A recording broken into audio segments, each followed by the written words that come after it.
Hola, bienvenidos. En este video vamos a hablar de un spoiler de esta serie, así que diciendo esto, comenzamos. La excesiva emoción de Peanut y su fuerte balanceo le hicieron perder el equilibrio y cayó accidentalmente hacia adelante del hombro de Shen Xiaoyu.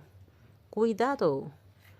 Huayong, astuto, extendió la mano para atraparlo, pero debido a sus rápidos movimientos, el dorso de su mano golpeó la afilada barandilla y se lastimó. Peanut fue sujetado firmemente por su padre. Abrió los ojos de par en par asustado y las lágrimas fluyeron lentamente. No había plataforma de amortiguación fuera de la terraza del castillo. Si Huayo no se hubiera movido con la suficiente rapidez, las consecuencias de esta caída habrían sido desastrosas. Tras sobrevivir al desastre, Peanut no lloró en voz alta, sino que solo sollozó suavemente. Gao Tu y Wenlan, que estaban a un lado, corrieron a consolarlo. Veamos si estás herido, preguntó Shen Xiaoyu, aún en estado de shock, con el corazón latiendo con fuerza. Un grupo de adultos rodeó al vivaz Peanut y confirmaron que no había perdido ni un solo cabello, para luego respirar aliviados. Comparado con la importancia que le daban a Peanut, Huayong era obviamente mucho más descuidado consigo mismo. La luz en la terraza era tenue, pero Shen Xiaoyu aún veía con claridad la herida de Huayong. Estaba gravemente herido. La afilada palla de estilo europeo le hizo un corte de 5 o 6 centímetros en el dorso de su mano. Todo el personal acompañante se acercó y el personal médico especialmente preparado para el parque llegó en pocos minutos para atender las heridas de los invitados que habían gastado mucho dinero. Pero a Huayong no le importó en absoluto, estrechó las manos varias veces y dijo en voz suave: Estoy bien. Odiaba que la herida fuera observada por la gente, lo cual lo hacía sentir inseguro. Así que volvió a meter las manos en los bolsillos, sin expresión alguna, pero alguien lo agarró de la muñeca y tiró de él con tanta fuerza que se estremeció. No hacía falta mirar la expresión de Shen Xiaoyu. Podía sentir la ira del otro desde la distancia. ¿Qué tan sucia es esta valla? ¿Qué vas a hacer si no te cuidas? Puedes tener tétano.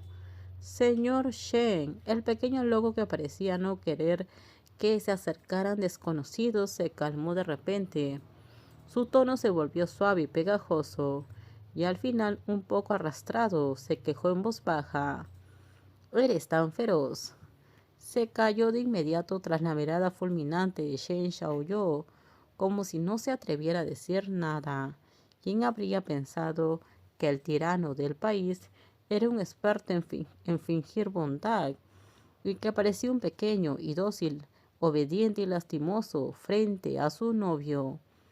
Pero Shen Xiaoyu sabía que solo era obediente en apariencia.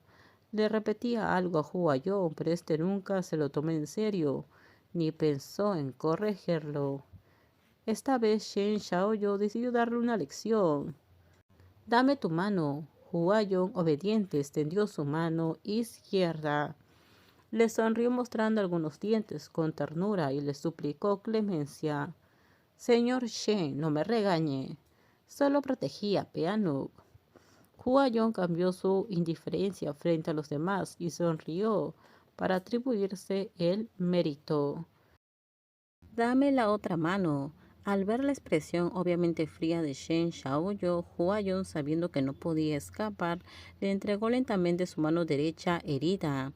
La herida era más grave de lo esperado. Debido a su piel blanca, la herida en el dorso de la mano parecía particularmente horrible. Shen Xiaoyu respiró hondo y apenas pudo hacerlo. Al ver su expresión hostil, Huayong se ofreció de inmediato. ¿Qué tal si lo hago yo mismo? Vamos, regresemos. Es solo una herida leve.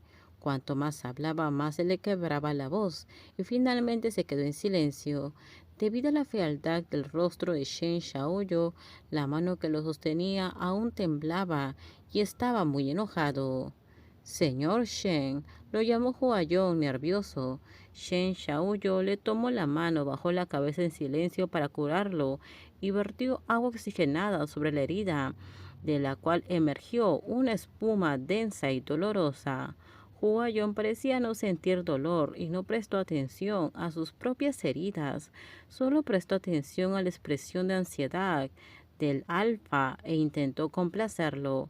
Pero Shen Xiaoyu estaba muy enojado. Desde que curó la herida hasta que se fue a casa, no le dirigió ni una palabra. Antes de ir a dormir, Huayong seguía intentando reconciliarse, pero el testarudo Shen Xiaoyu estaba muy enojado y se negaba a perdonarlo. No tuvo más remedio que seguirlo desde el estudio hasta el dormitorio y finalmente hasta el baño, como un gatito pegajoso que no se siente satisfecho con la ignorancia de su amo. Señor Shen lo siguió no muy lejos, llamándolo suavemente, y al no responder, volvió a usar sus trucos, gritando suavemente de dolor. La herida me duele mucho. Efectivamente, Shen Xiaoyu, quien había permanecido en silencio y lo trataba como si nada, se giró y se acercó a él. Aprovechó la oportunidad para besarle la barbilla. ¿Sigues enojado? Señor Shen, me equivoqué. Por favor, perdóname. No se enoje, ¿de acuerdo? Shen Xiaoyu odiaba la rapidez con la que admitía sus errores, pero se negaba a perdonarlo. Huayong lo miró con dulzura y lágrimas en los ojos. Es mi culpa por hacerlo enojar. Por suerte, Shen Xiaoyu tenía una gran vitalidad. Estaba furioso, rechinó los dientes. Huayong se acercó, rodeó los hombros de Shen Xiaoyu con el brazo de forma halagadora y suplicó clemencia en voz baja. Terminamos. Déjenme sus comentarios ustedes qué opinan sobre este spoiler. Por favor, si gustó el video, dale me gusta, suscríbanse. Bye bye.